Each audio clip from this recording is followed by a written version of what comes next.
Chào bạn, cảm ơn bạn đã sử dụng dịch vụ học marketing trực tuyến của SPT Group. Chúc bạn có một buổi học bổ ích và vui vẻ. Tiếp theo phần 2 chương 10, các hoạt động trong hoạt động xúc tiến hỗn hợp.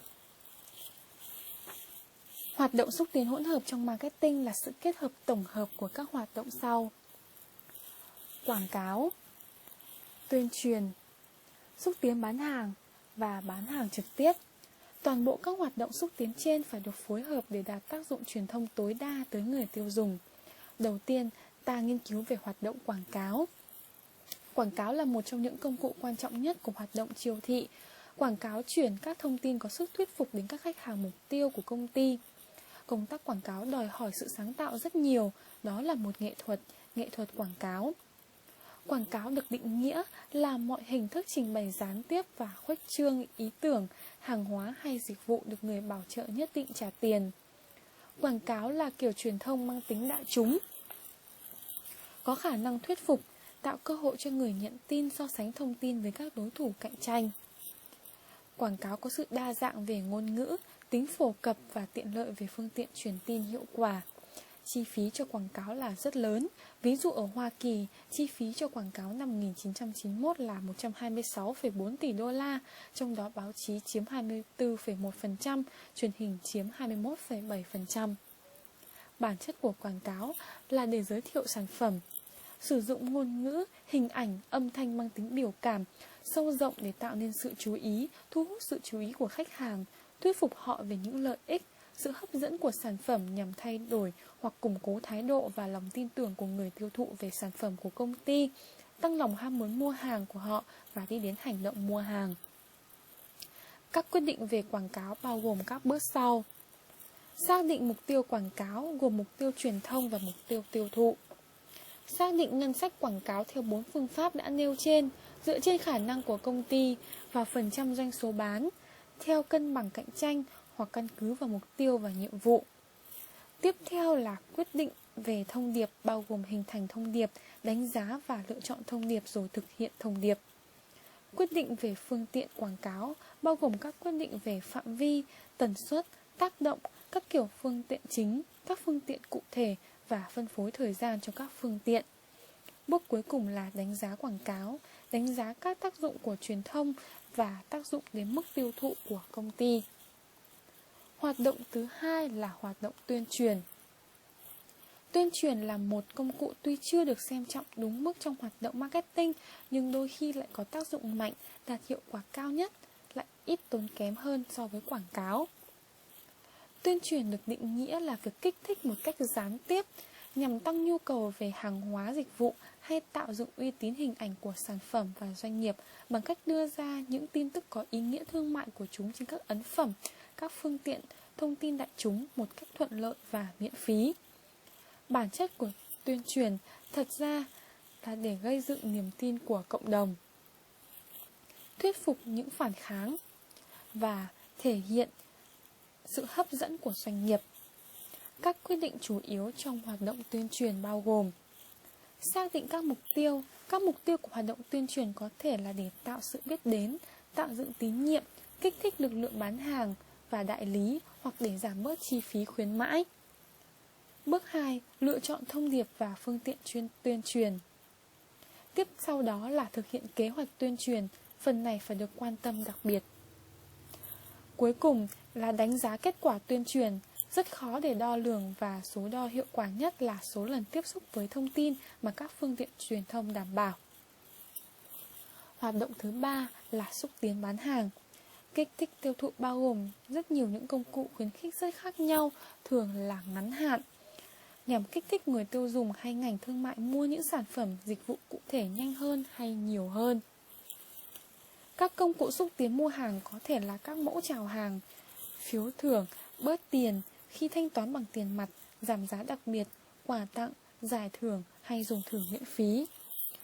Công cụ xúc tiến bán hàng được hầu hết các tổ chức sử dụng, từ các nhà sản xuất, người phân phối, người bán lẻ, các hiệp hội thương mại đến các tổ chức phi lợi nhuận.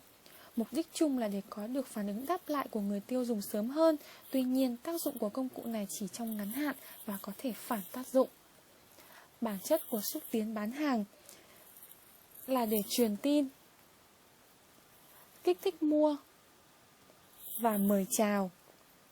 Các quyết định cơ bản của hoạt động xúc tiến bán hàng bao gồm: xác định các mục tiêu xúc tiến bán hàng. Các mục tiêu xúc tiến bán hàng được rút ra từ những mục tiêu khuyến mãi rộng lớn hơn. Các mục tiêu này lại được rút ra từ những mục tiêu marketing cơ bản đề ra cho sản phẩm đó. Các mục tiêu cụ thể của xúc tiến bán hàng thay đổi tùy theo kiểu thị trường mục tiêu. Bước 2. Lựa chọn các công cụ xúc tiến bán hàng. Các công cụ chính được sử dụng bao gồm công cụ kích thích người tiêu dùng như mẫu hàng, phiếu mua hàng, bớt tiền, bao gói theo giá rẻ, giải thưởng, phần thưởng cho khách hàng thường xuyên, dùng thử miễn phí, bảo hành sản phẩm, khuyến mãi, vân vân. Công cụ thứ hai là công cụ khuyến khích mậu dịch như chiết giá, bớt giá, thêm hàng hóa. Công cụ đẩy mạnh kinh doanh bao gồm triển lãm thương mại và hội thảo, thi bán hàng, quảng cáo bằng quà tặng. Bước tiếp theo là xây dựng, thí điểm và thực hiện chương trình xúc tiến bán hàng. Cuối cùng là đánh giá kết quả chương trình xúc tiến. Đây là một yêu cầu hết sức quan trọng. Có 4 phương pháp đánh giá, đó là xem xét kỹ những số liệu về mức độ tiêu thụ trước, trong và sau khi áp dụng biện pháp khuyến mãi. Thí nghiệm với những tính chất như giá trị phần thưởng, thời gian kéo dài và phương tiện phân phát khác nhau. Tiến hành thăm dò người tiêu dùng và đánh giá các vấn đề về chi phí. Hoạt động cuối cùng là hoạt động bán hàng cá nhân. Bán hàng cá nhân được định nghĩa như sau: là sự giới thiệu bằng miệng về hàng hóa và dịch vụ của người bán hàng qua cuộc đối thoại với một hoặc nhiều khách hàng tiềm năng nhằm mục đích bán hàng. Bán hàng cá nhân là công cụ hiệu quả nhất ở giai đoạn hình thành sự ưa thích và niềm tin của người mua và giai đoạn ra quyết định mua trong quá trình mua hàng. Bản chất của bán hàng cá nhân là trao đổi lợi ích tìm kiếm giữa hai bên bán và mua và vun đắp các mối quan hệ. Quy trình bán hàng cá nhân bao gồm 6 bước: thăm dò và đánh giá khách hàng, tiền tiếp xúc, xử lý các từ chối, kết thúc việc bán hàng và sau cùng là theo dõi hậu bán hàng. Hầu hết các công ty đều dựa chủ yếu vào quảng cáo, xúc tiến bán hàng và bán hàng trực tiếp để đẩy mạnh tiêu thụ sản phẩm. Họ sử dụng quảng cáo để tạo ra sự biết đến và quan tâm, xúc tiến bán hàng để khuyến khích mua hàng và mua hàng trực tiếp để hoàn tất việc bán hàng. Marketing trực tiếp cố gắng kết hợp cả 3 yếu tố này lại để đi đến chỗ bán hàng trực tiếp không qua trung gian. Các công cụ marketing trực tiếp bao gồm marketing bằng catalog, marketing bằng thư trực tiếp, marketing qua điện thoại, marketing trực tiếp trên truyền hình, marketing trực tiếp trên đài phát thanh và computer marketing. Các quyết định chủ yếu trong marketing trực tiếp bao gồm xác định mục tiêu. Thường mục tiêu sẽ là làm cho khách hàng triển vọng mua hàng ngay tức thì. Xác định khách hàng mục tiêu. Người làm marketing cần hình dung ra những đặc điểm của khách hàng hiện có và khách hàng triển vọng có nhiều khả năng nhất, mong muốn thiết tha và sẵn sàng mua hàng. Lựa chọn chiến lược chào hàng. Cần xây dựng chiến lược chào hàng có hiệu quả để đáp ứng nhu cầu của khách hàng mục tiêu. Bước tiếp theo là thử nghiệm các yếu tố marketing trực tiếp, có thể thử nghiệm tính chất của sản phẩm, bài quảng cáo, giá cả, phương tiện truyền thông và danh sách gửi thư. Cuối cùng là đo lường sự thành công của chiến dịch. Kết thúc phần này, ta có bài tập sau. Tại sao nói quảng cáo là công cụ của marketing? Để nâng cao hiệu quả của quảng cáo thì phòng marketing của doanh nghiệp phải quan tâm đến vấn đề gì? Tại sao?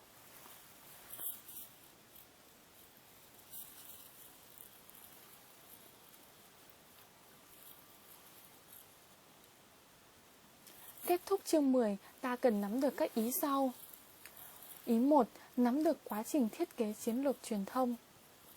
Nắm được bản chất và các quyết định của các công cụ trong hoạt động xúc tiến hỗn hợp bao gồm quảng cáo, tuyên truyền, xúc tiến bán hàng trực tiếp và marketing trực tiếp. Cảm ơn bạn đã sử dụng dịch vụ học marketing trực tuyến của SPT Group. Mọi thắc mắc và yêu cầu xin gửi về địa chỉ liên hệ dưới đây.